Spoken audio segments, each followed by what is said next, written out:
তো আমার মন থেকে একটা আকুতি ছিল যে ভাইয়ের সাথে হয়তো কোনো এক ফজর ক্যাম্পেইনে হোক বা যে কোনো একটা হয়তো ভাইয়ের কথা বলতেছেন এমন সময় হয়তো বা তার সাথে দেখা হয়ে গেছে, মানে মনের থেকে এমন একটা ইচ্ছা ছিল যে ভাইকে দেখা মাত্র গিয়ে জড়িয়ে ধরবো ভাইয়ের সাথে, মানে বেশ কিছু কথা জমেছিল। কারণ উনি এমন একটা মানুষ যার কোনো ব্যক্তিগত কোনো উদ্দেশ্য ছিল না রাজনীতিতে আসার মধ্যে দিয়ে।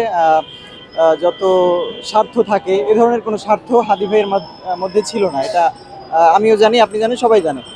সো ওই জায়গা থেকে ওনার সলিড একটা ইয়ে ছিল যে দেশের জন্য কাজ করার, দেশের মানুষের জন্য কাজ করার।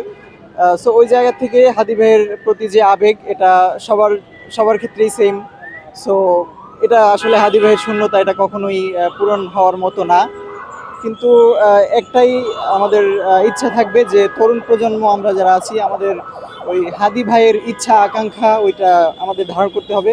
আমাদের প্রত্যেককেই হাদি হয়ে উঠতে হবে, এটা হচ্ছে মূল লক্ষ্য আর কি। কিন্তু এর ক্ষেত্রে না, এটা হচ্ছে প্রত্যেকটা মানুষের ক্ষেত্রে যদি অন্যায় কিছু হয় বা হচ্ছে আহ, বিচার হওয়া উচিত এমন যে কোনো কর্মকাণ্ডেরই আসলে বিচার এটা হওয়া উচিত। এটা জাস্ট হাদি ভাইয়ের ক্ষেত্রে না, যে কোনো মানুষের, বাংলাদেশের নাগরিক প্রত্যেকের এই বিচার পাওয়ার অধিকার সবারই আছে। তো ওই জায়গা থেকে